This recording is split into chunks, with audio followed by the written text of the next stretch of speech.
আমারও একটা সারপ্রাইজ আছে। হ্যাঁ, এ কি? তোমারও সারপ্রাইজ আছে? তুমি তো আমার জীবনের সবচেয়ে বড় সারপ্রাইজ। কেন, আমার সারপ্রাইজ থাকতে পারে না? দাঁড়াও, আনছি।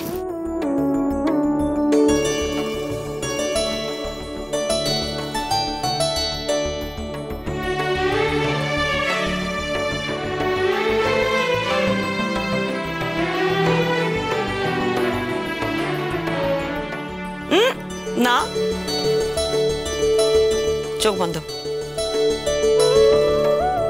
চোখ খুলবে না কিন্তু, আমি বললে খুলবে।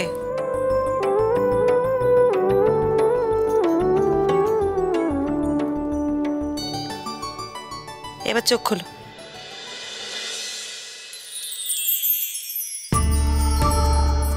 ও নাইস, পছন্দ হয়েছে? খুব সুন্দর হয়েছে, খুব সুন্দর। এই আংটিটাও খুব সুন্দর হয়েছে। আচ্ছা, এত কিছু তো কিনেছো আমার জন্য, এত গয়না শাড়ি, আবার একটা আংটি কেনার কি দরকার ছিল? কেন খরচ করলে বলো তো? আমি যদি বলি যে খরচ হয়নি, জমা ছিল। কোথায় জমা ছিল? এখানে, আমার ভালোবাসার মণিমুক্তর সঙ্গে। আচ্ছা, তাহলে আমারও এখানে জমা ছিল ভালোবাসার মণিমুক্তর সঙ্গে। দাঁড়া, এটা তোমাকে পরিয়ে দিই। দাও, হাত দাও।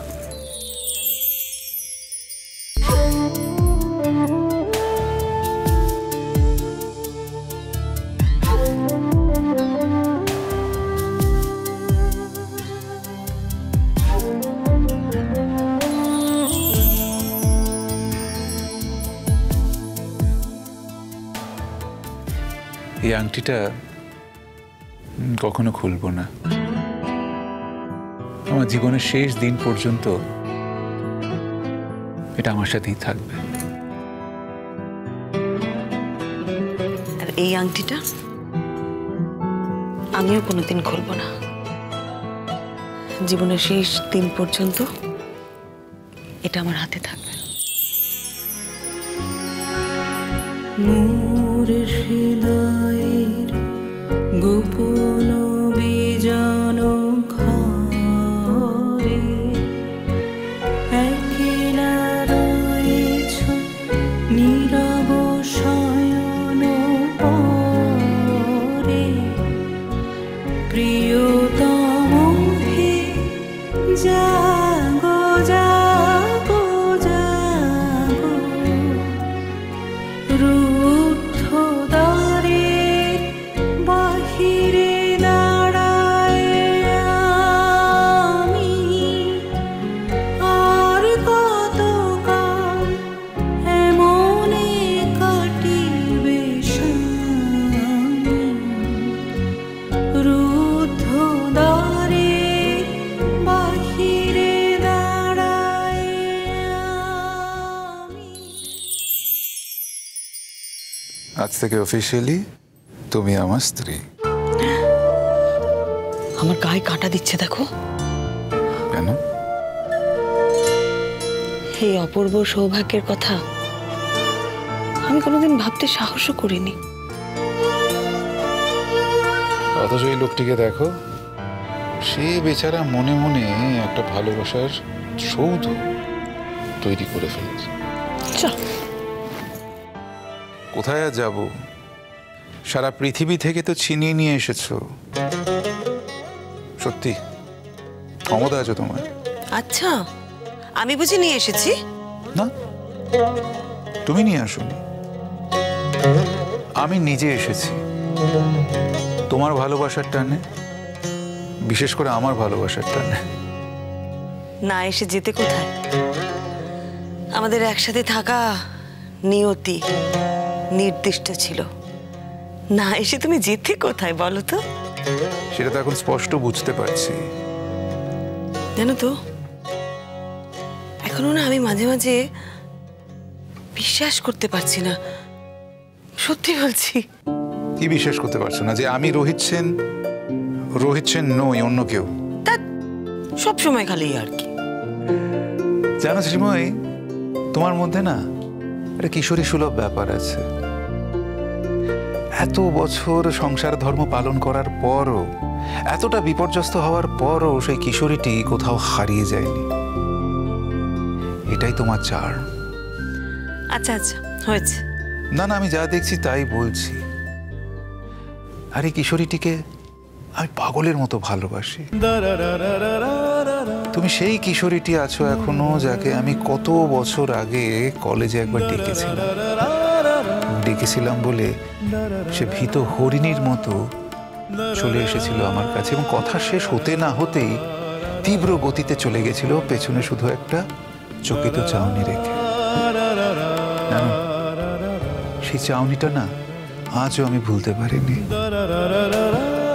সেই চাউনিটা আমার কাছে এক ফালি রোদ্দুরের মতো, যে রোদ্দুর কখনো অস্ত যায় না, যে রোদ্দুর সদা আমার হৃদয়ে আছে।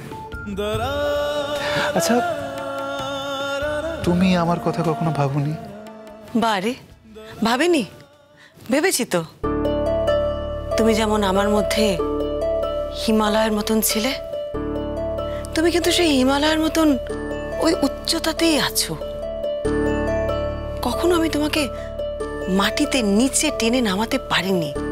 আমার মনে না, তুমি সবসময় একটা উঁচু জায়গায় ছিলে। তোমাকে কিন্তু আমি সবসময় খুব শ্রদ্ধা করেছি। হ্যাঁ, এটা সত্যি যে বিয়ের পরে সংসারের চাপে পড়ে তোমার কথা আমি একটু ভুলেই গিয়েছিলাম, সবসময় মনে পড়তো না। কিন্তু যখনই তোমার কথা মনে পড়তো, শ্রদ্ধা আর সম্মান সবটাই কিন্তু মিশে থাকতো তাতে।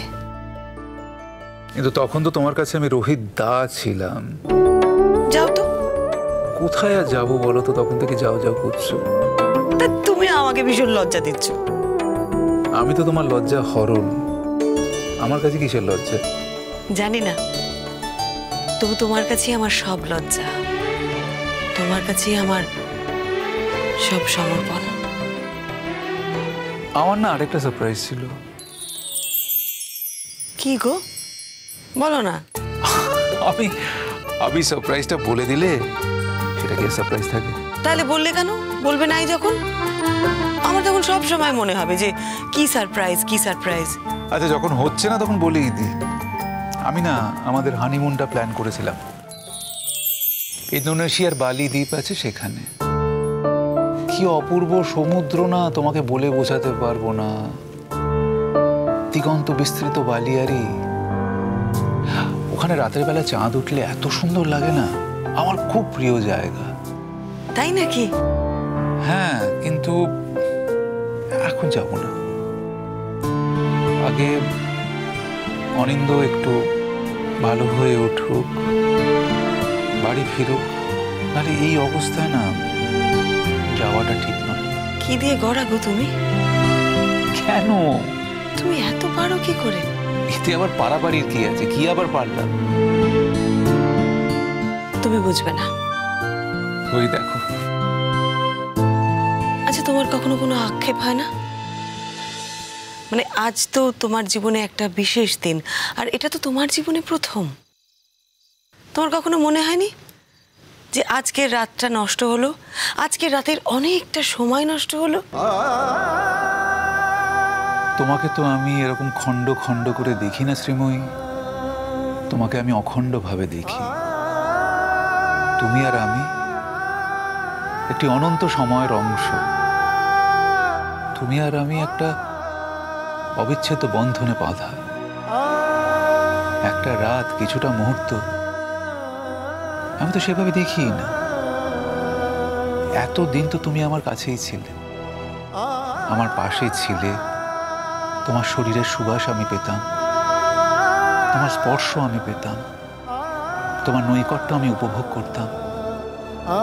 তুমি কাছে থাকলে জানো তো আমি এত জোর, এত ভরসা পাই, তোমাকে বলে বোঝাতে পারবো না।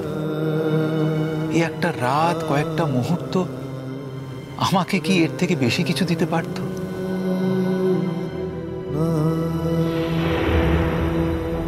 কি হলো? আবার চোখে জল কেন? চোখের জল মোছাবো বলেই তো আমার কাছে নিয়ে আসলাম। এসেও চোখের জল? তুমি বুঝবে না, এই চোখের জল কষ্টের নয়, বঞ্চনার নয়, অপমানের নয়। এই চোখের জল আনন্দের, কৃতজ্ঞতার। কিসের কৃতজ্ঞতা? আমি আজ ঈশ্বরের কাছে কৃতজ্ঞ। এমন একজন মানুষকে উনি আমার জীবনে দিয়েছেন যা প্রত্যেক মেয়ে তার জীবনে চাইবে। আমি মানে আমার মতন একটা সাদামাটা মেয়ে যে জীবনে তোমাকে পেতে পারে, এটা আমি কখনো ভাবতে পারোনি তো? এটাই বলতে চাইছো? সত্যি বলছি, ভাবতে পারিনি গো। আমার কিন্তু দৃঢ় বিশ্বাস ছিল যে একদিন না একদিন আমার তৈরি করা বাড়িতে তোমার পা পড়বে। একদিন না একদিন তুমি আমার স্বপ্নকে ছুঁয়ে দেখবে। জানতাম না কিভাবে হবে, কিন্তু বিশ্বাসটা ছিল। এমন ছিল বলেই জানো তো, সেই বিশ্বাসটাকে আঁকড়ে আমি পৃথিবীর এ প্রান্ত থেকে ও প্রান্ত পাগলের মতো ছুটে যেতাম।